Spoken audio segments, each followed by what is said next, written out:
Good afternoon.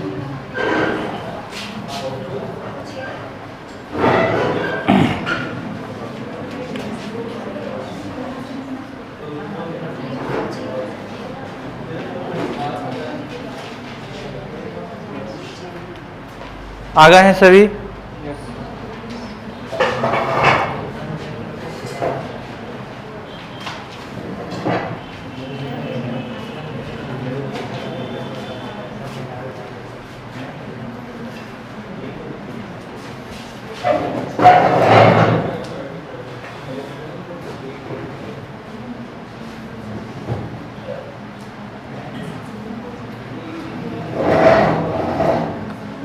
तो देखिए, आज जो पढ़ने वाले हैं मनरेगा का अर्थ, वैधानिक कालखंड, कैसे कैसे जो मनरेगा अधिनियम उसने अपना स्वरूप लिया है, और अंतिम में रहेगा इसके क्या मूल उद्देश्य को देखेंगे। तो सबसे पहले थोड़ा नाम को स्पष्ट कर लेते हैं। तो इसका नाम अगर देखें तो 2 अक्टूबर 2009 से पूर्व इसका जो नाम था वो था राष्ट्रीय ग्रामीण रोजगार गारंटी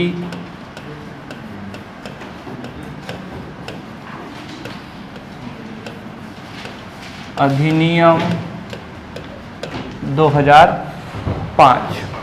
2 अक्टूबर 2009 से पहले इसको नरेगा यानी कि राष्ट्रीय ग्रामीण रोजगार गारंटी योजना के नाम से जाना जाता था।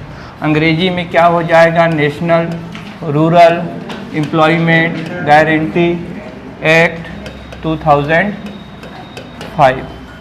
2 अक्टूबर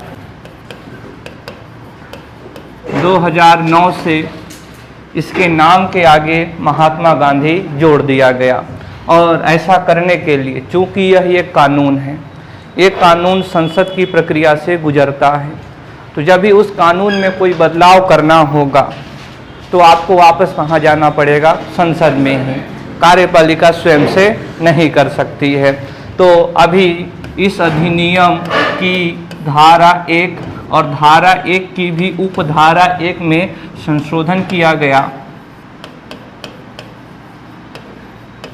और इसका नाम बदलकर क्या कर दिया गया? तो महात्मा गांधी राष्ट्रीय ग्रामीण रोजगार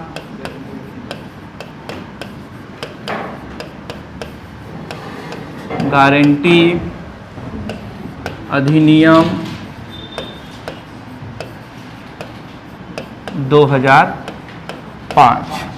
तो आप लोगों से निवेदन है कि यह तिथि आप विशेष रूप से ध्यान में रखेंगे कि नरेगा में कब महात्मा गांधी शब्द को जोड़ा गया है, या नरेगा में कब संशोधित करके उसके नाम के पूर्व महात्मा गांधी का नाम जोड़ा गया।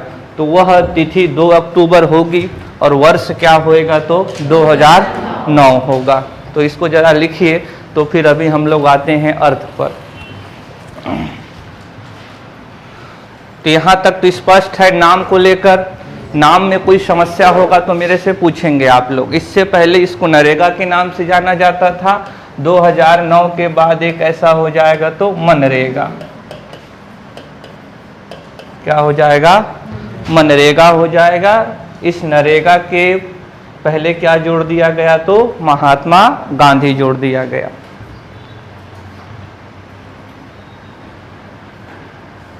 तो नाम को लेके कोई शंका तो जहां तक नहीं होनी चाहिए।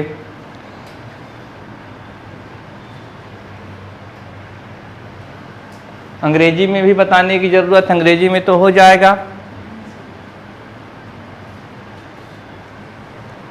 हो गया।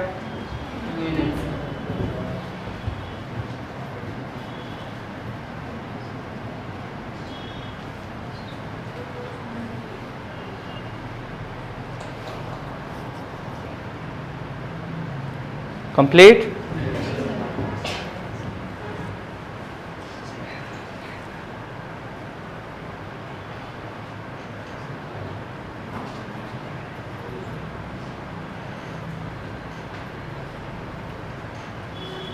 और अगर बीच में गैप नहीं करोगे, अनुशासन बनाए रखोगे, इतना तो विश्वास दिलाता हूँ कि कोई प्रश्न छूटने नहीं दूंगा।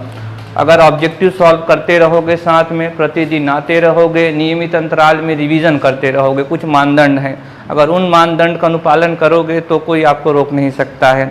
लेकिन अनुशासन, नियमित अंतराल में रिवीजन, ये सब अभी आपको करना पड़ेगा। समझ रहे हैं? मेरे पढ़ाने भर से या आपके यहाँ आने भर से काम होगा नहीं। हो गया? चलें आगे। तो आइए थोड़ा सा भी मनरेगा को समझना पड़ेगा हम लोगों को, क्योंकि बहुत सारे तथ्य हैं और उन तथ्यों को हम लोगों को दिमाग में रखना होगा बिना कन्फ्यूज़न के साथ, ताकि प्रश्न को पूर्ण विश्वास के साथ हम लोग हल कर सकें। तो अभी थोड़ा सा कुछ कल्पना करेंगे हम लोग। मान लीजिए यह कोई एक व्यक्ति है और इस व्यक्ति का नाम पांडुरंगा है और यह पांडुरंगा की पत्नी है।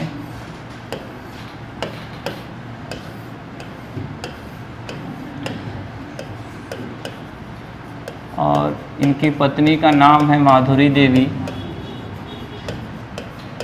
अभी मेरे से एक बच्चा पूछता है, सर माधुरी देवी कौन है? मैं बोला, तुम मतलब मेरे को पांडुरंगा कह रहे हो। एक इधर एक व्यक्ति है, इसका नाम गुंडिया भाऊ है।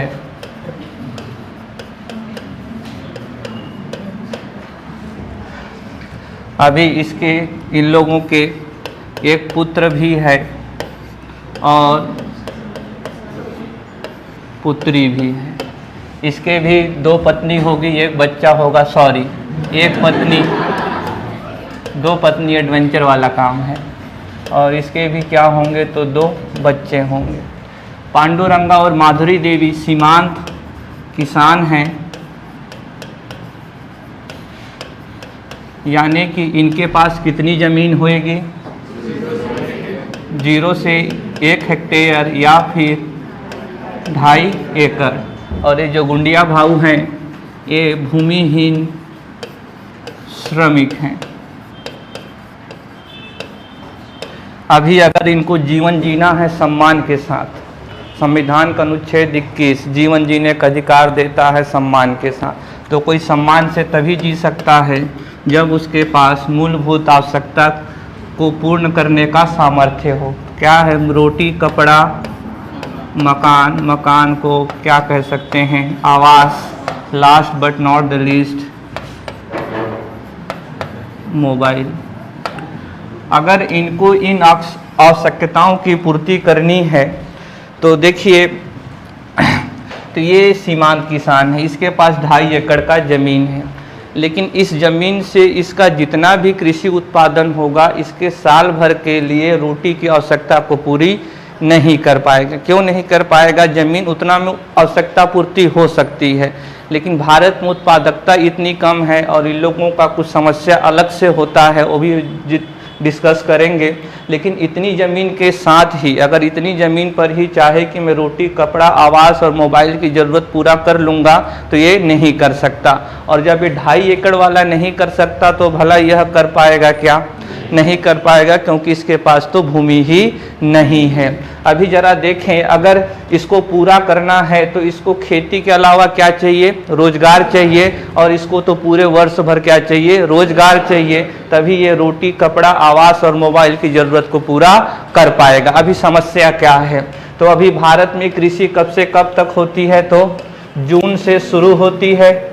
बोलिए, जून, जुलाई, अगस्त तक प्रथम चरण चलता है, यानी कि जेठ से लेकर कब तक? तो जेठ, आषाढ़, सावन। सावन पूर्णिमा को रक्षाबंधन होता है, तब तक कृषि कार्य खत्म होता रहता है। तो इस दौरान तो इन लोगों को कार्य मिल जाता है, क्योंकि अभी क्या चल रहा होता है? कृषि का कार्य चल रहा होता है। तो मजदूर के रूप में इनको लगातार रोजगार मिलती रहती है। और यह जो है पांडुरंगा, इसके पास तो ज़मीन ही नहीं है। पांडुरंगा शुरू में और किसानों के यहाँ काम करता है, क्योंकि जो बड़े किसान होते हैं उचित समय में अपने फसल की बुआई करना चाहते हैं। जब वहाँ काम करके कुछ पैसे कमा लेता है अपने खाद के लिए, अपने उर्वरक के लिए, तो फिर अपने इस 2.5 एकड़ में खेती शुरू करेगा। तब तक समय निकल गया रहता है और इसका अच्छा पैदावार नहीं होता है। तो इस दौरान तो गुंडिया भाऊ को और पांडुरंगा को भी रोजगार मिलता रहेगा। प्रॉब्लम कहाँ आती है? तो सितंबर में। सितंबर यानी कि क्या आ गया? कुआर। कुआर यानी कि हिंदी में क्या? आश्विन। इस समय कोई काम नहीं रहता है। जो धान रोपा लग गया रहता है, धान बढ़ रहा होता है, तो इस समय इसके पास भी कोई काम नहीं होता और ना ही इसके पास होता है। एक बार फिर से काम कब आएगा? तो कुआर के बाद क्या आएगा? कार्तिक। फिर उसके बाद अघन। अघन यानी कि मार्गशीर्ष। इस दौरान धान की कटाई होगी, फिर से एक बार इन लोगों को रोजगार मिलना शुरू होगा। जब धान की कटाई कंप्लीट हो जाएगी तो अघन के बाद क्या आ जाएगा? पुष, माघ, फागुन और चैत्र, वैशाख और जेठ। तो हाँ हो गया था। यानी सितंबर, ये जो देख रहे हैं कार्तिक और मार्गशीर्ष, अक्टूबर और नवंबर, यानी दिसंबर, जनवरी, फरवरी, मार्च, अप्रैल, मई तक इनके पास कोई भी काम नहीं होता है, छोड़ एक के तो कंस्ट्रक्शन के जो घर बन रहे होते हैं उनमें ही इन लोगों को रोजगार मिल जाता है। तो यानी 180 दिन इनके पास कोई भी काम नहीं होता है। और ग्रामीण भारत में इस तरीके की मौसमी बेरोजगारी प्रमुख समस्या थी मनरेगा को शुरू करने का। ये जो मौसम के अनुसार जो बेरोजगारी आते हैं इसी को क्या कहा जाता है? मौसमी बेरोजगारी कहा जाता है। तो ये जो बेरोजगारी बीच बीच में आती थी तो इन लोगों के लिए रोटी, कपड़ा और आवास की भी पूर्ति नहीं हो पाती थी। इसीलिए सरकार ने किसको शुरू किया? तो मनरेगा को। तो एक प्रमुख कारण क्या था? तो मौसमी बेरोजगारी, सीजनल अनएम्प्लॉयमेंट। दूसरा कारण क्या है? अभी पांडुरंगा और माधुरी देवी कार्य करने जाते हैं, जो किसको ले जाते हैं? गांव में देखे होंगे बच्चों को भी। तो हिडन अनएम्प्लॉयमेंट भी बहुत ज़्यादा रहता है, प्रचंड बेरोजगारी रहता है। अभी जितना उत्पादन होगा प्रति व्यक्ति उत्पादन क्या हो जाएगा? बढ़ जाएगा, तो वो कम हो जाएगी। समझ रहे हैं? तो यहाँ से प्रचंड बेरोजगारी को ख़त्म करने के लिए, ताकि कुछ लोगों को कहीं और रोजगार दिया जाए और प्रति व्यक्ति आय को बढ़ाया जाए, और इस मौसमी बेरोजगारी को खत्म करने के लिए ही क्या शुरू किया गया? तो मनरेगा शुरू किया गया। ग्रामीण क्षेत्र में ये बड़ी समस्या है, विशेष रूप से क्या? तो मौसमी बेरोजगारी। उद्योग तो होते ही नहीं हैं। अभी जब भी वो जो गर्मी में उनको काम कहाँ मिलता है? तो थोड़े बहुत जो कंस्ट्रक्शन कार्य चलते रहते हैं, क्योंकि गर्मी में लोग क्या बनवाते हैं? घर बनवाते हैं, तो उनको वहाँ कार्य मिलता रहता है थोड़ा बहुत। उसमें भी कई प्रकार की समस्याएं हैं। कम मजदूरी दर है, समझ रहे हैं? कार्यस्थल का सही से अनुकूल नहीं होता, अनेक प्रकार की समस्याएं रहती हैं, शोषण भी होता है। तो इन्हीं सभी समस्या के निवारण के लिए क्या शुरू किया गया? तो मनरेगा शुरू किया गया। और ये जो पांडुरंगा है या ये जो माधुरी देवी है या ये जो गुंडिया भाऊ हैं, इन लोग के पास कोई भी कुशलता नहीं है कि बिजली को बना सकें, कि गाड़ी चला सकें, कि प्लम्बिंग का कार्य कर सकें। हालांकि गांव में अब प्लम्बिंग का काम डेवलप हो रहा है, क्योंकि पक्के मकान बनने लगे हैं। पहले प्लम्बिंग नहीं होता था कि गैराज खोल सके। इसके पास ऐसी कोई भी स्किल्स नहीं है। तो इनके पास दो ही काम बच जाते हैं, या तो ये कृषि में बोझा उठाए या थोड़ा बहुत काम करे, दूसरा कंस्ट्रक्शन में। उसमें भी कोई विशेष स्किल की जरूरत नहीं होती। मिस्त्री होता है, स्किल हासिल कर लेता है तो उसको ज़्यादा वेतन मिलता है। बाकी इन लोग को कहाँ लगा देते हैं? तो रेत गिट्टी उठाने में लगा देते हैं। तो इन्हीं सब समस्या के निवारण के लिए क्या लाया गया? तो मनरेगा लाया गया। और मनरेगा में आप फिर से यहाँ देख रहे हैं तो टारगेट कौन हो रहा है? तो अकुशल शारीरिक श्रम करने वाले वयस्क, ग्रामीण वयस्क। तो अब हम लोग यहाँ से अगर मनरेगा की परिभाषा को बनाने का प्रयास करें तो क्या बनेगा? मनरेगा का अर्थ, जो पहला पॉइंट था हम लोगों का, मनरेगा का अर्थ, इसमें क्या हो जाएगा? मनरेगा अधिदेश करता है मनरेगा का अधिदेश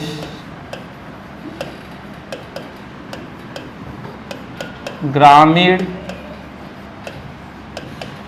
क्षेत्र के प्रत्येक परिवार को जिसके वयस्क सदस्य अकुशल शारीरिक श्रम करने के इच्छुक हैं, एक वित्तीय वर्ष में 100 दिन का गारंटी युक्त रोजगार उपलब्ध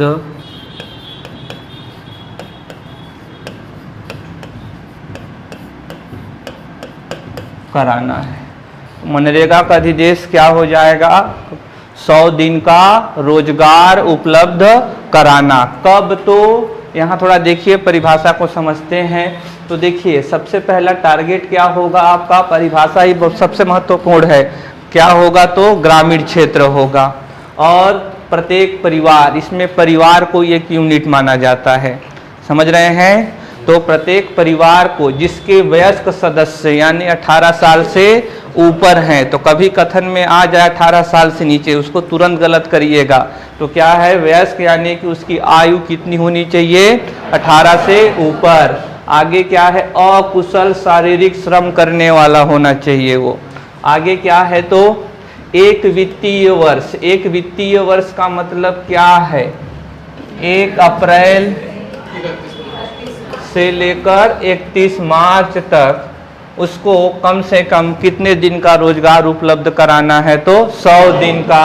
और कैसा है यह? तो गारंटी युक्त है, यानी अगर किसी को रोजगार नहीं मिलता है 100 दिन, तो वो जाकर आवेदन कर सकेगा और वहाँ कोई चिल्ली नहीं होगी कि नहीं दे सकते हैं, उसको देना ही पड़ेगा, क्योंकि गारंटी युक्त है। परिभाषा में क्या लिखा है? गारंटी युक्त है। ये भी शब्द को अच्छे से आप लोग पढ़ेंगे, पूरी परिभाषा तकनीकी शब्दों से भरी हुई है। जरा लिखें परिभाषा को।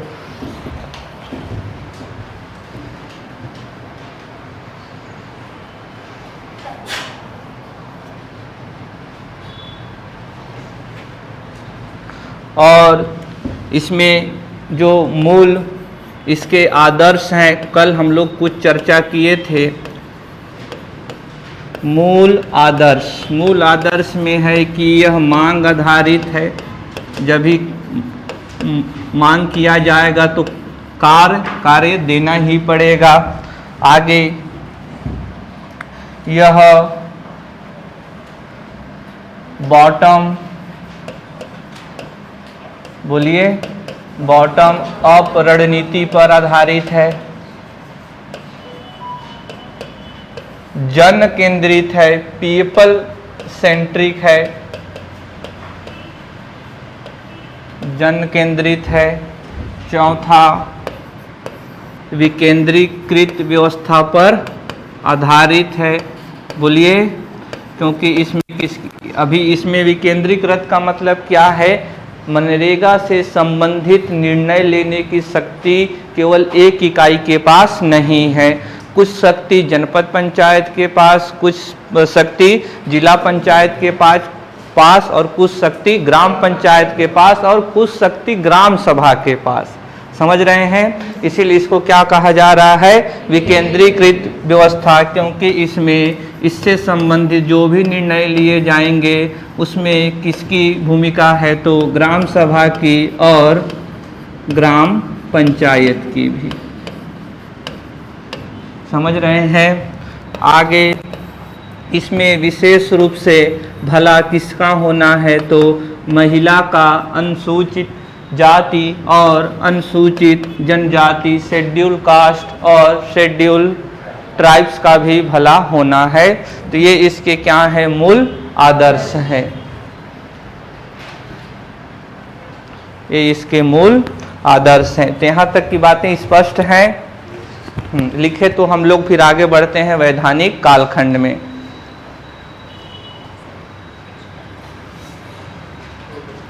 हो गया, सबका हो गया।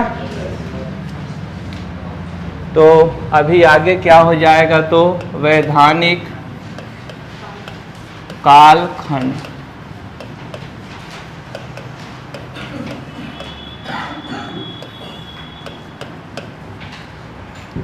सबसे पहले 23 अगस्त 2004 को लोकसभा से लोअर हाउस लोकसभा से नरेगा अधिनियम, अभी यह तो सिर्फ लोकसभा से ही पारित हुआ है, तो भला अधिनियम कैसे होएगा, क्या होएगा, तो बिल, विधेयक होएगा। बोलिए, तो ये क्या है, तो इस समय जो भी विधेयक आया तो कब आया लोकसभा में, 23 अगस्त को लोकसभा से पारित हो गया। कब, तो 23 अगस्त को। 25 एक साल बाद, अभी अगस्त का समय चल रहा, यानी कि संसद का मानसून सत्र चल रहा था। ठीक, अगस्त का टाइम है तो मानसून सत्र चलता है अगस्त के समय में। तो ठीक एक साल बाद मानसून सत्र में ही 25 अगस्त को 2005 कहाँ से पारित हुआ, यह नरेगा विधेयक पारित लोकसभा से। और यही विधेयक कहाँ से पारित हुआ 25 अगस्त को, तो राज्यसभा से यह विधेयक पारित हो गया। ठीक, 5 सितंबर 2005 राष्ट्रपति का हस्ताक्षर, राष्ट्रपति का हस्ताक्षर, और हस्ताक्षर के बाद यह क्या हो गया होगा, तो बोलिए, राष्ट्रीय ग्रामीण, अब यह क्या बन गया होगा, अधिनियम बन गया होगा। राष्ट्रीय ग्रामीण रोजगार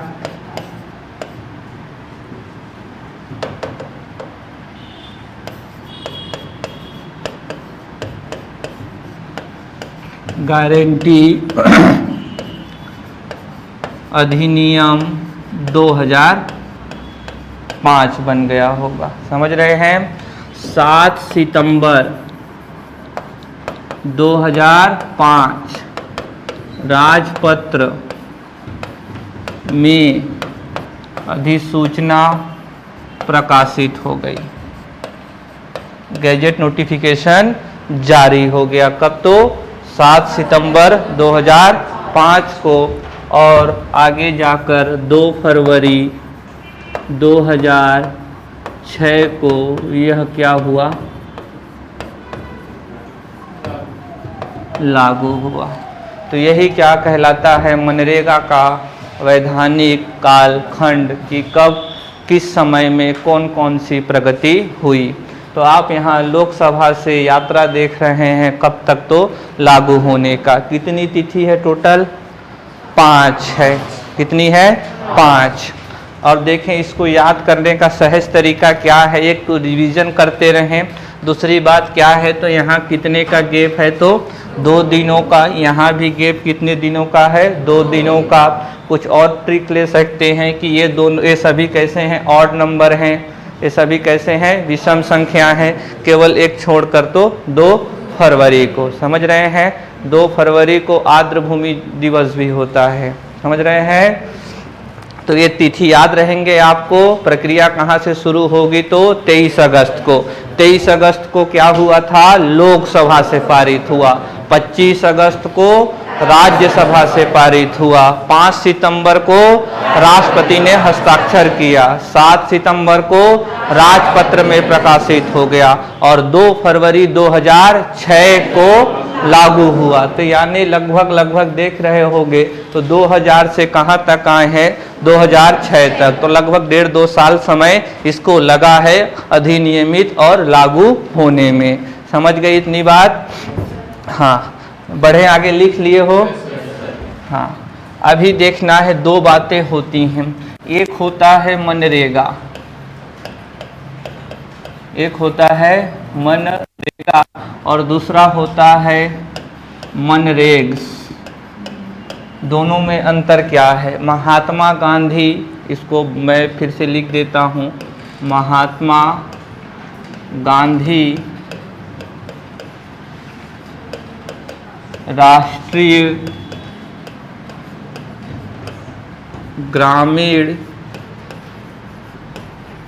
रोजगार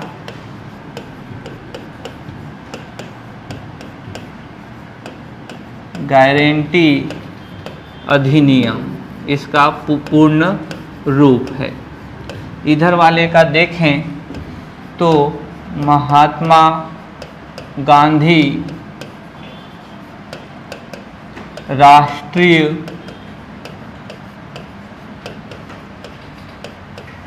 ग्रामीण रोजगार गारंटी योजना है। तो यहाँ पर ए की जगह क्या आ गया? एस। योजना को इंग्लिश में क्या? स्कीम। समझ रहे हैं? तो दोनों में थोड़ा अंतर आप लोग समझने का प्रयास करिएगा, क्योंकि यहाँ से प्रश्न निर्मित हो सकता है। ये एक अधिनियम है और कहाँ से पारित हुआ है? संसद से। तो इसमें अगर कोई भी छेड़छाड़ करनी हो तो कहाँ से हो सकती है? संसद से। और संसद में भी ज़्यादातर छेड़छाड़ कौन करेगा? वहाँ पर निजी विधेयक भी आ सकते हैं संसद में, लेकिन आमतौर पर करता कौन है? तो केंद्र सरकार। तो यानी मनरेगा में अगर कुछ भी संशोधन करना है तो वो कौन करेगा? तो केंद्र सरकार। अभी इस अधिनियम के तहत राज्य सरकार क्या चलाती हैं? योजना। समझ रहे हो? लेकिन उनकी जो भी योजना होनी चाहिए इस अधिनियम के अंतर्गत होना चाहिए। जैसे कि 73वां संविधान संशोधन 1992 है, एक सरकार ने मॉडल बना दिया है पंचायती राज अधिनियम, ऐसा होना चाहिए। फिर हर राज्य उसको अपने तरीके से अलग अलग बनाता है। समझ रहे हैं? तो वैसे ये भी है कि एक कानून बन गया है, हर राज्य सरकार का जो स्कीम होगा मनरेगा का वो क्या होगा? अलग अलग होगा। उसमें कुछ न कुछ सूक्ष्म परिवर्तन आपको दिखेंगे हर राज्य के तहत। जैसे कि इस अधिनियम में कह दिया कि आपको बेरोजगारी भत्ता उपलब्ध कराना है, लेकिन उस बेरोजगारी भत्ता को देने के लिए जो प्रक्रिया होगी वो कहाँ निर्धारित होगी? यहाँ। तो यह कानून है। तो अगर आएगा कि राज्य सरकार नियम बना सकती है क्या, तो आप बोलेंगे हाँ। देखिए, कानून और नियम में अंतर होता है। कानून का मतलब लॉ है और नियम का मतलब रूल है। तो कानून के तहत रूल बनते हैं, रूल कार्यपालिका भी बना सकती। उदाहरण के हम आपको बताएं, पर्यावरण संरक्षण अधिनियम 1986 है, उसके तहत बहुत सारे नियम बनाते। नियम बनाने के लिए संसद नहीं जाना पड़ता, कानून बनाने के लिए संसद जाना पड़ता है। तो पर्यावरण संरक्षण अधिनियम संसद से बनी है, लेकिन प्लास्टिक वेस्ट मैनेजमेंट रूल कौन बनाया? केंद्र सरकार बनाया। समझ रहे हो? अभी हमारे यहाँ सूचना प्रौद्योगिकी अधिनियम 2000 है, लेकिन उसके तहत सूचना प्रौद्योगिकी नियम 2021 है। ये किसने बना लिया? तो केंद्र सरकार ने। तो कानून के तहत नियम बनते हैं, और इस कानून के तहत नियम कौन बनाएंगे? तो राज्य सरकार अपने अपने परिस्थितियों के अनुसार, अपने अपने जनसांख्यिकी के अनुसार इनको यह अधिकार दिया गया है। तो दोनों में अंतर समझ पा रहे हो? तो अगर प्रश्न में आया कि राज्य सरकार को नियम में संशोधन करने का अधिकार है कि नहीं, तो बोलोगे जी हाँ है। लेकिन कानून में संशोधन करने का अधिकार किसके पास होगा? तो केंद्र सरकार के पास। और यह कानून में संशोधन कहां से होगा? संसद से होगा। भाई, कानून में संशोधन केंद्र सरकार अकेले नहीं कर सकती, उसको संसद जाना पड़ेगा। नियम बना है क्योंकि नियम संसद ने खुद से बनाया था उस कानून के अंतर्गत, तो नियम को चाहे सरकार जब तब बदल सकती, लेकिन कानून को बदलने के लिए संसद जाना अति आवश्यक है। ऐसा आप नहीं करेंगे तो आप कानून का और संविधान का उल्लंघन कर रहे हैं। तो दोनों में मतलब समझ पाए? तो इसको जरा लिखिए, लिख तो लिए होंगे।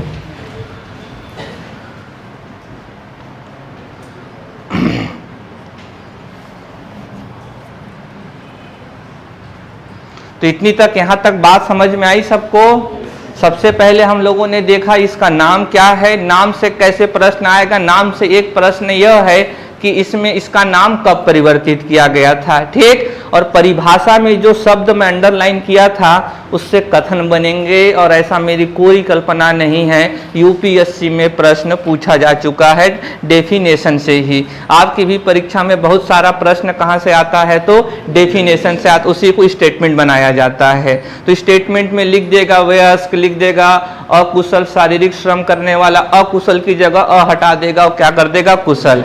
और अगर आप सही से नहीं पढ़े रहेंगे तो वहाँ आप फंस जाएंगे, समझ रहे हैं। तो डेफिनेशन को बड़े ही ध्यान से पढ़िएगा, टेक्निकल वर्ड्स को हो सके तो ऐसे पॉइंट्स बना लीजिएगा कि ग्रामीण क्षेत्र के लिए है, परिवार के लिए है, वयस्क के लिए है, समझ रहे हैं, अकुशल शारीरिक श्रम करने वालों के लिए है। और एक वित्तीय वर्ष में, एक वित्तीय वर्ष में कितने दिन का रोजगार है, तो 100 दिन का रोजगार है। फिर हम लोगों ने मनरेगा और मनरेक्स में क्या देखा, अंतर देखा। ये जो मनरेक्स है यह किसके अंडर में है, तो स्टेट गवर्नमेंट के। ये किसके अंदर में है, तो राज्य सरकार के अंतर्गत है। राज्य सरकार इस अधिनियम के तहत अपनी अपनी योजनाएं बनाती हैं। जैसे छत्तीसगढ़ में 2013-14 से ही 150 दिन का रोजगार दिया जा रहा है, तो उस 50 जो अतिरिक्त रोजगार दिवस, उसका खर्चा का वहन केवल कौन करेगा, तो स्टेट गवर्नमेंट करेगा। तो वो जो 150 किया तो सरकार ने क्या बनाया, नियम बनाया, समझ रहे हैं। तो योजना, अभी योजना लग जाएगा मतलब समझ जाओ कि इसका संबंध किससे है, तो स्टेट गवर्नमेंट से है। और अधिनियम रहेगा तो इसका संबंध किससे है, सेंट्रल गवर्नमेंट से है, ठीक। और राज्य सरकार अपना अपना नियम बना सकते हैं, लेकिन किसी भी परिस्थिति में ऐसा नियम नहीं बना सकते कि जो कि इसके विपरीत हो, समझ रहे हो गया। आगे चलते हैं और मूल उद्देश्यों को देखते हैं, ठीक। यहाँ तक बातें स्पष्ट है। यहाँ से प्रश्न निर्मित होगा, ध्यान रखिएगा कि कौन संशोधन कर सकता है और किसमें कर सकता है, ठीक। चले आगे देख लेते हैं मूल उद्देश्य को, क्योंकि आपके उसमें लिखा है योजनाओं का उद्देश्य, पात्रता और अन्य संबंधित जानकारियां, लिखा हुआ है ना। तो हर योजना के उद्देश्य को बड़े ही स्पेसिफिक वे में हम लोगों को देखना पड़ेगा। चले, तो इसका मूल उद्देश्य जो लिखा हुआ है कानून में, मूल उद्देश्य, इसका मूल उद्देश्य तो वही एक डेफिनेशन से आता है कि मांग के अनुरूप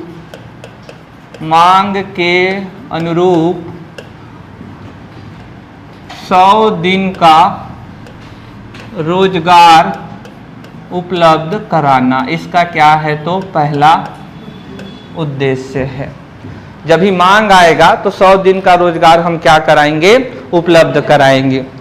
दूसरा इसकी जो मूल उद्देश्य में शामिल है वह है कि पंचायतों को सशक्त करना, पंचायतों को। और यही वाला आएगा, क्योंकि यह वाला तो सभी अंदाजा लगा लेंगे, समझ रहे हो। कोई इसको नहीं सोचेगा जो पढ़ा नहीं है सही तरीके से, जो उद्देश्य को नहीं देखा है। क्योंकि पंचायत बन गए थे, देखिए महात्मा गांधी जी चाहते थे हमारे ग्राम क्या बने, आत्मनिर्भर बने वो। और आत्मनिर्भर दो तरीके से, एक तो राजनीतिक आत्मनिर्भरता, दूसरी क्या, आर्थिक आत्मनिर्भरता। राजनीतिक आत्मनिर्भरता 1952 से जब से पंचायती राज आया हमारे देश में, तब से लगभग गांधी जी का वह उद्देश्य पूर्ण हो गया था कि ग्रामीण भी राजनीतिक रूप से सक्रिय हों और अपना निर्णय खुद लें। लेकिन आर्थिक रूप से अभी भी वो आत्मनिर्भर नहीं थे, अपनी ज़रूरतों के लिए कहाँ आश्रित थे, तो शहरों में या अन्य क्षेत्रों के लिए।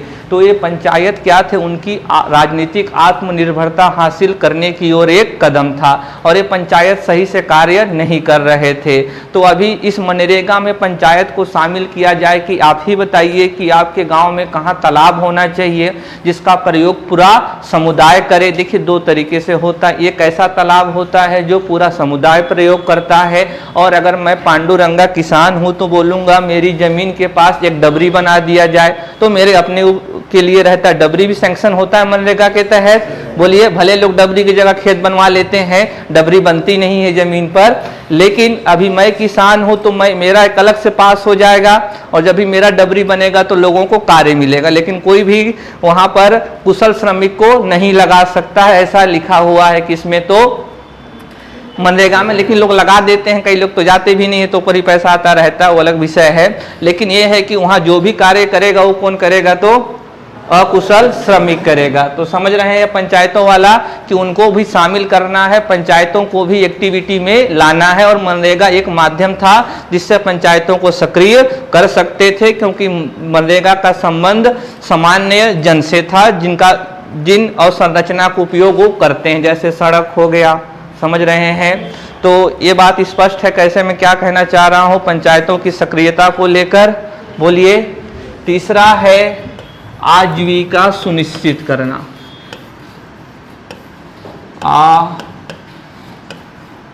आजीविका सुनिश्चित करना। आजीविका का मतलब होता है ऐसी गतिविधि, रोटी कपड़ा मकान को पूरा करने के लिए जो गतिविधि की जाती है उसी को क्या कहते हैं, आजीविका। तो आजीविका क्या है, एक प्रकार की गतिविधि है। कैसी गतिविधि है, तो मूलभूत आवश्यकताओं की पूर्ति के लिए। ठीक, तो आजीविका सुनिश्चित करना यानी कि गांव में ऐसी एक्टिविटी चलती रहे ताकि सबका पेट भरता रहे, सबके पास कपड़े हों और सबके पास छत हो, इसका मतलब यह है। समझ गए? आगे जो चौथा है, जो समेकित दृष्टिकोण को दर्शाता है मनरेगा का, सामाजिक समावेशन।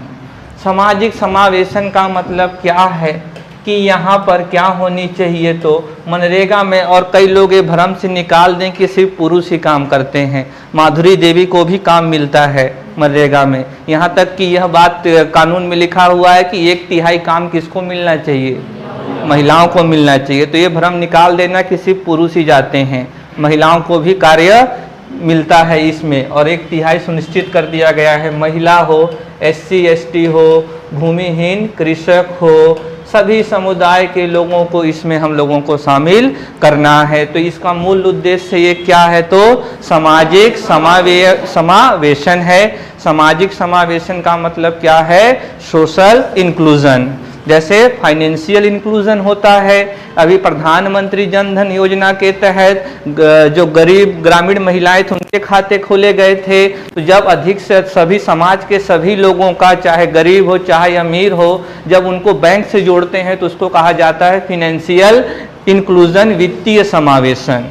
और इसको क्या बोलेंगे हम लोग, सामाजिक समावेशन। सामाजिक समावेशन का मतलब है समुदाय के हर वर्ग को साथ लेना। इसमें कोई भी भेदभाव नहीं है, जाति के आधार पर नहीं है कि भाई तुम इस जाति के हो तो तुमको हम काम नहीं देंगे, तुम ऐसी भाषा बोलते हो तो तुमको काम नहीं मिलेगा, तुम्हारा लिंग यह है तो तुमको कार्य नहीं मिलेगा, ऐसा कोई भी इसमें अवधारणा नहीं है। इसीलिए इसका मूल उद्देश्य क्या था, तो सामाजिक समावेशन, सभी जाति धर्म के लोग आए और एक साथ मिलकर कार्य करें और सबकी आजीविका क्या हो जाए, सुनिश्चित हो जाए। तो यह मनरेगा का क्या है, मूल उद्देश्य है। चारों मूल उद्देश्य को ध्यान रखिएगा, क्योंकि अभी महिला जो बाल विकास वाला एक पेपर हुआ था तो उसमें योजनाओं के जो उद्देश्य थे जो सरकार जारी करती है, सेम टू सेम ऑप्शन बना के कॉपी किया गया था। समझ रहे हैं? तो उद्देश्य को ध्यान में रखना है। अभी उद्देश्य में क्या होता है, उद्देश्य में हम लोगों को तथ्य नजर नहीं आते हैं और उसको हम लोग छोड़ देते हैं। तथ्य का मतलब क्या, कोई तारीख, कोई आंकड़ा, उसको हम लोग ज़्यादा जोड़ देते हैं। समझ रहे हो? लेकिन ऑब्जेक्टिव में ऐसा कोई चीज़ रहता नहीं है, चाहे किसी भी स्कीम का ऑब्जेक्टिव हो, और इसको हम लोग अंडर एस्टिमेट कर दे रहे हैं। तो ऐसा आपको नहीं करना है। यही आपको क्या बताता है, तो रोड मैप की मनरेगा का आखिर उद्देश्य क्या है, वो करना क्या चाह रहा है। समझ गए उद्देश्य को, चारों उद्देश्य को, सबका मतलब। हाँ, तो लिखिए, लिख लिए होगे तो जल्दी लिखो।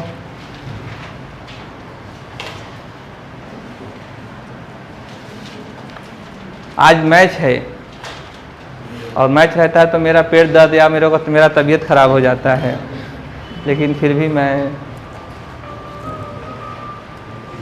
आधा जीवन तो यंत्र ले लिया। हो गया? बोलिए। चलें अभी देख, शुरू से हम लोग प्रक्रिया शुरू करते हैं। हम लोग देखे, अर्थ को देखे, ठीक, परिभाषा को देख लिए और वैधानिक कालखंड को देख लिए और मूल उद्देश्य। अब शुरू से प्रक्रिया करते हैं कि पांडुरंगा को अपना क्या बनवाना है, उसको काम पाना है। तो प्रक्रिया कैसे कैसे आगे बढ़ेगी, इसी बीच में विभिन्न प्रकार के तथ्य आएंगे जो आपसे बार बार पूछे जाएंगे। ठीक, तो ले लेते हैं पांडुरंगा को। नहीं, थोड़ा सा परिवर्तन करते हैं। आज हम कोई भी उदाहरण देखोगे किताब में तो हमेशा किसको लिया जाता है? लड़कों को। तो जैसे जो भी लेखक लिखता है करता हूँ या करती हूँ या करता है, लेकिन एनसीईआरटी में बहुत बढ़िया उदाहरण था कि उदाहरण देते वक्त भी क्या लिया जाए? महिलाओं को एग्जाम्पल के रूप में। तो हम लोग की शुरुआत करते हैं नहीं, और किसको लेते हैं? तो माधुरी देवी को। अभी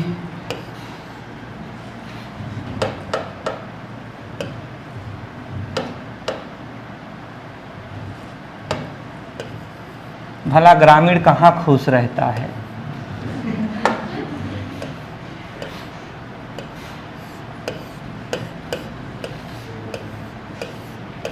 तो ये माधुरी देवी हैं और इनको मनरेगा में क्या चाहिए? काम चाहिए। तो सबसे पहले या तो ये एक कोरा कागज ले ले या तो जाकर परिपत्र ले आए। परिपत्र का मतलब फॉर्म ले आए। फॉर्म नहीं मिल रहा है तो कोई ऑब्लिगेशन नहीं है कि आपको फॉर्म लेके जाना है। आप सीधा एक कोरा कागज लीजिए और उसमें आवेदन लिखिए। आवेदन यानी कि क्या? एप्लीकेशन। सेवा में पंचायत सचिव महोदय, पंचायत सचिव, ध्यान रखिएगा किसको एप्लीकेशन जा रहा है? पंचायत सचिव को जा रहा है। यही कार्यपालिका है पंचायत का, समझ रहे हो?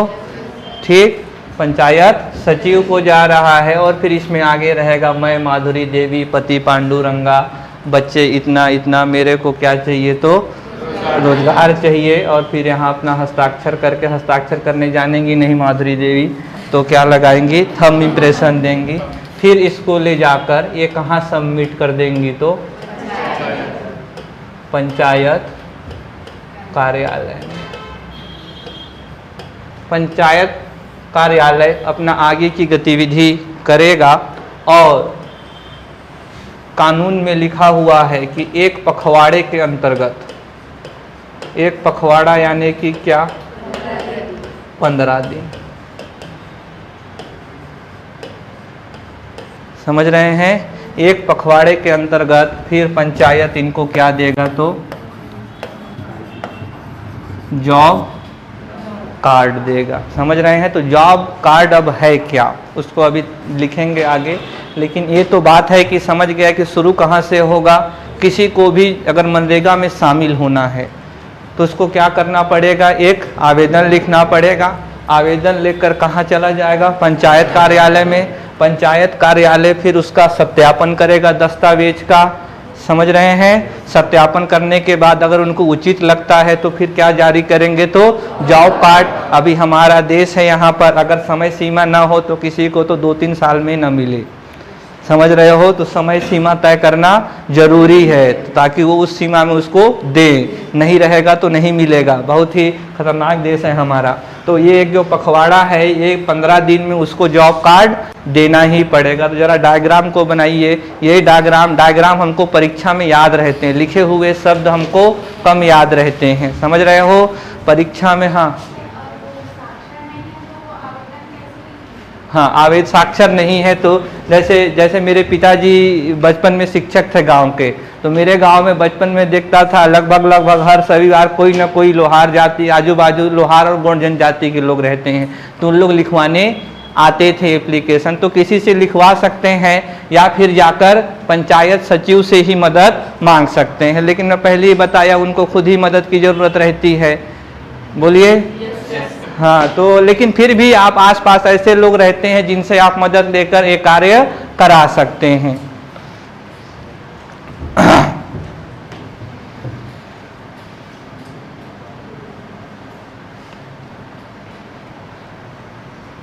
तो पंजीकरण का समझ गए, पंजीकरण कैसे होगा? पंजीकरण के लिए कहाँ जाना पड़ेगा? पंचायत कार्यालय। और एप्लीकेशन किसके नाम से लिखना पड़ेगा? सचिव के नाम से। तो डायग्राम बनाइए, फिर लिखाते हैं।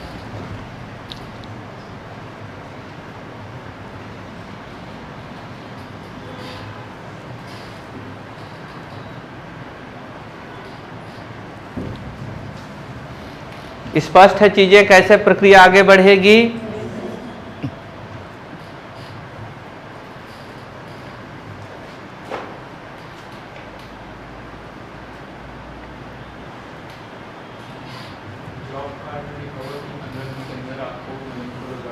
हाँ, जॉब कार्ड मिल जाएगा, रोजगार नहीं।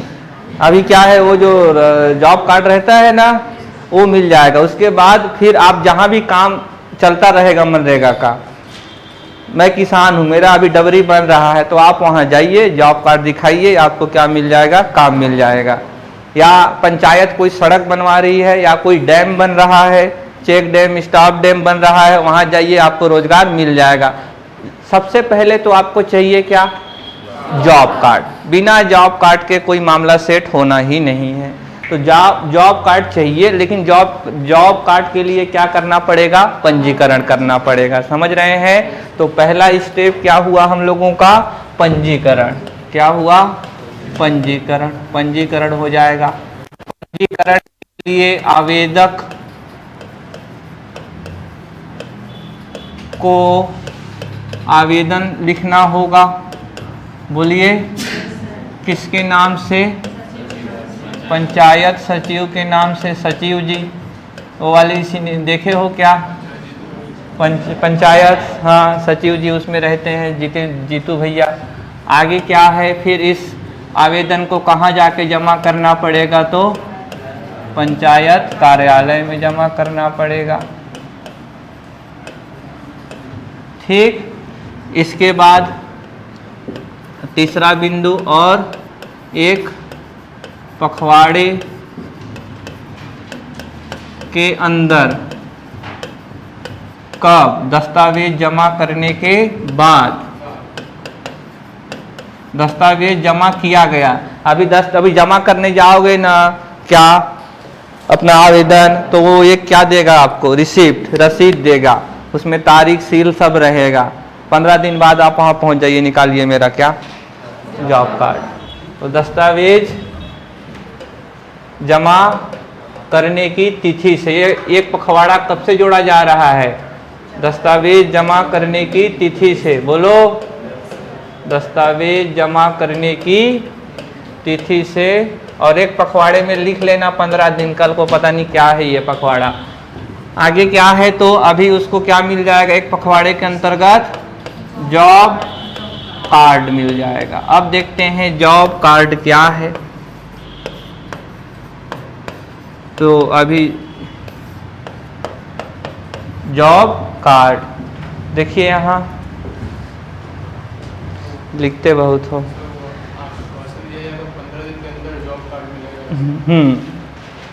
ऐसा अभी कानून में है। देखिए, अभी वो 15 दिन में उनको मिल ही जाता है, क्योंकि पहले थोड़ा सा क्या होती थी समस्या। अभी क्या है, सारा कुछ कैसा हो गया है? इलेक्ट्रॉनिक हो गया है। तो ज़्यादा समय कहाँ लगता था? सत्यापन में। अभी सब पोर्टल जुड़ गए हैं। भुइयां पोर्टल बना दिया गया है, किसान पोर्टल बना दिया गया है। तो जमीन उमीन की सारी जानकारी, परिवार की जानकारी, आधार कार्ड हो गया है। तो सारा कुछ जुड़ गया है, तो अब सत्यापन में ज़्यादा समय लगता नहीं है। तो इस वजह से अभी 15 दिन में मिल ही जाता है। अगर आपके सरपंच अगर कोऑपरेटिव हुए तो घर में ही ला कर दे देते हैं। समझ रहे हो? तो अभी जॉब कार्ड क्या है? एक कानूनी दस्तावेज है। बोलो, कागज ही तो है ना? तो क्या बोलोगे? यह क्या है? एक कानूनी दस्तावेज है। कानूनी दस्तावेज है। दूसरी बात इसमें क्या हो जाएगा? मनरेगा के अंतर्गत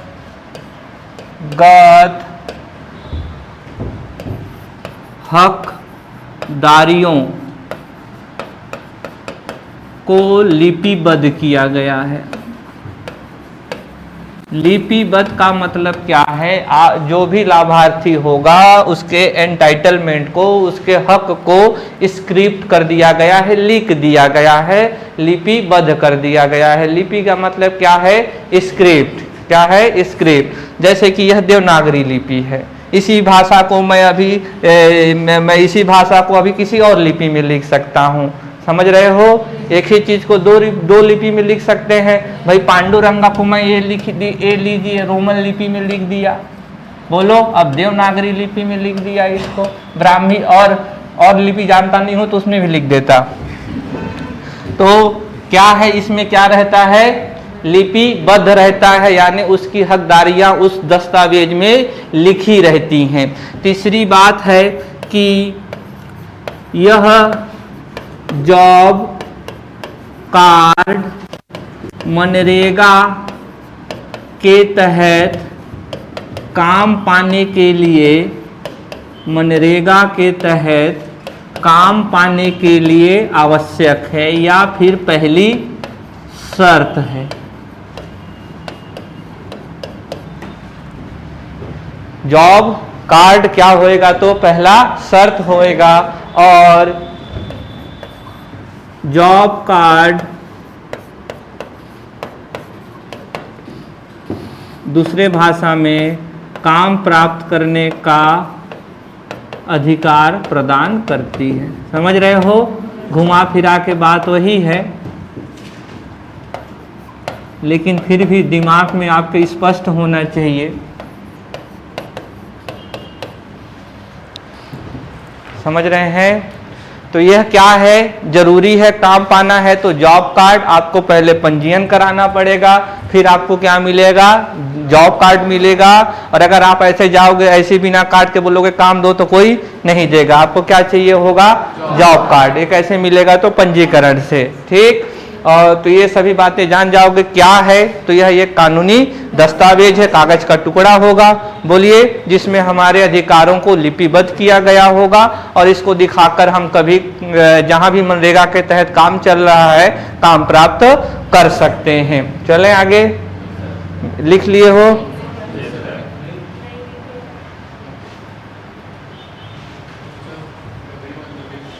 डबरी मतलब छोटा तालाब। हाँ हाँ, जैसे पांडुरंगा के पास 2.5 एकड़ जमीन थी। अब उसका अभी हमारे देश में समस्या क्या है कि अभी एक मान लीजिए मेरे कल को पुत्र होते हैं, 4 पुत्र हो गए, मेरे पास 10 एकड़ की जमीन है। अभी जब भी उनकी शादी हो जाती है तो बंटवारा हो जाता है, क्योंकि अभी 2 भाइयों का आपस में मामला सेट नहीं होता है, तो सबके अपने अपने निहित स्वार्थ होते हैं, तो उस वजह से परिवार बढ़ जाता है। जब भी परिवार बढ़ता है तो जमीन का भी बंटवारा होना। अब जमीन का बंटवारा होना तो ऐसा नहीं होता है कि उस 5 एकड़ में से 2.5 एकड़ की जमीन एक जगह तुम ले लो और 2.5 एकड़ की जमीन तुम ले लो, ऐसा नहीं होता है। फिर वो आपस में लड़ते हैं कि मेरे को खराब जगह दे दिया, उसको अच्छी जगह। तो जहां पर 3 खेत है, 2 खेत तुम, 2 खेत तुम, फिर कहीं 3 खेत है तो आधा तुम आधा तुम, तो हर जगह दिया जाता है। तो इन लोगों की जमीन एक जगह नहीं रहती, 1 एकड़ यहाँ पर तो 2 एकड़ यहाँ पर, और ये बड़ी समस्या, इससे लागत बढ़ जाती है, कृषि का कार्य दूभर हो जाता है। समझ रहे हैं? तो अभी मान लीजिए किसी के पास एक ही जगह पर 3-4 एकड़ जमीन है, तो 3-4 एकड़ जमीन है, मतलब वहाँ वो अच्छे से कृषि कार्य कर सकता है, क्योंकि जोत का आकार भी क्या हो जाता है? बढ़ जाता है। तो वो सोचता है अगर इस जगह पर अगर एक सिंचाई की सुविधा हो जाए तो मुझे वर्षा पर, इंद्र देवता पर निर्भर होना नहीं पड़ेगा, मैं जब चाहे अनुकूल मौसम के अनुसार बुआई कर सकता हूं उसकी। तो उसके लिए वो जाकर आवेदन देगा, कहाँ? अपने पंचायत वाले में ही, कि मुझे यहाँ क्या खुदवाना है? डबरी, एक छोटा सा तालाब खुदवाना है। तो वो जाकर आवेदन देगा, फिर उसका असेसमेंट किया जाएगा, सैंक्शन हो जाएगा, तो फिर पैसा आ जाता है। समझ रहे हो? फिर उसके बाद कार्य चलता रहता, उसके खुद के परिवारों को उसमें काम मिलता है। जैसे अभी मेरा होगा ना, तो फिर मेरी पत्नी और फिर बच्चे लोग जाकर वहाँ क्या करेंगे? कार्य करेंगे, उनको भी लाभ मिलेगा। और जो अन्य जॉब कार्ड है गांव में, वो भी आकर काम मांग सकते हैं। अभी डबरी बन गया, डबरी बन गया तो डबरी बन गया मतलब वो अब उसमें मछली पालन भी कर सकता है। समझ रहे हैं? आधुनिक विधि से तो अभी उद्देश्य में एक बात तो छूट ही गया जो बहुत ही ज़्यादा जरूरी है, उसमें डबरी से याद आ गया, उसमें लिखिए टिकाऊ गुणवत्तापूर्ण परिसंपत्तियों का निर्माण। जब भी मनरेगा में काम दिया जाएगा तो उससे एक इंफ्रास्ट्रक्चर डेवलप होगा। तो क्या लिखेंगे? टिकाऊ, उद्देश्य में पांचवा बिंदु बना लेंगे उद्देश्य में, ठीक, ऑब्जेक्टिव में लिखना है टिकाऊ गुणवत्तापूर्ण परिसंपत्तियों का निर्माण करना, और ये परिसंपत्ति फिर आगे जाकर और लोगों का या ग्रामीणों का विकास सुनिश्चित करेंगे।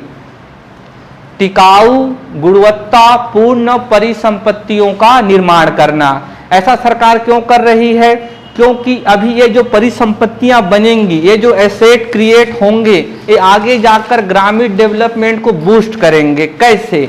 अभी सरकार ने सोचा कि इस गांव में एक नाली है, नाला यानी कि मान लीजिए रवाइन है एक तरीके का, और उसमें सरकार सोचती है क्या बना देते हैं, एक छोटा सा चेक डैम, ठीक, उसमें मनरेगा के तहत काम मिलेगा, लेकिन वो डैम क्या हो गया, एक अवसंरचना बन गई। ये क्या बन गया? परिसंपत्ति बन गई।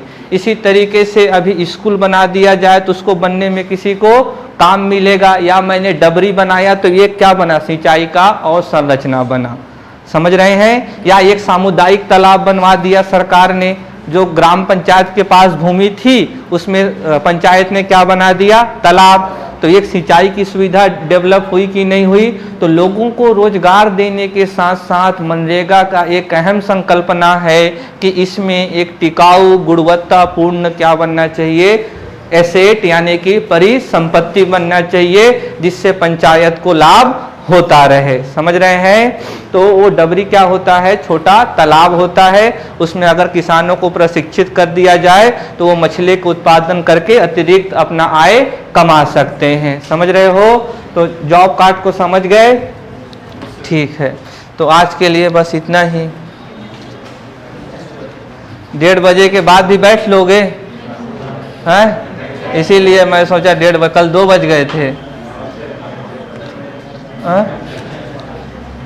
ठीक है ना? ठीक। और जाकर देखिए 2 चीज़ें, इसको पढ़िए अच्छे से, और कुछ भी पढ़ने की जरूरत नहीं है, और कोई कंटेंट मत करिए, आप विश्वास तो करिए। देखिए अभी विश्वास भी होना आपको बहुत ज़्यादा जरूरी है। जिस भी किताब को पढ़ते हैं अगर आपको विश्वास नहीं होगा तो आप कभी उसको अच्छे से पढ़ नहीं पाएंगे। यहाँ आप पूरी चीज़ को पढ़ते रहिए बार बार, और साथ में कोई ना कोई एक ऑब्जेक्टिव आप क्या ले आइए? किताब। अगर आप सच में ईडीओ को निकालना चाहते हैं तो आपके पास कोई ना कोई एक ऑब्जेक्टिव बुक होनी ही चाहिए। जरा सी भी देर आप लोग मत कीजिए, क्योंकि एक बार समय निकल जाता है तो फिर वो वापस नहीं आता है। और समय को बचाए रखिए, बेवक्त वक्त ही काम आता है। समझ रहे हैं?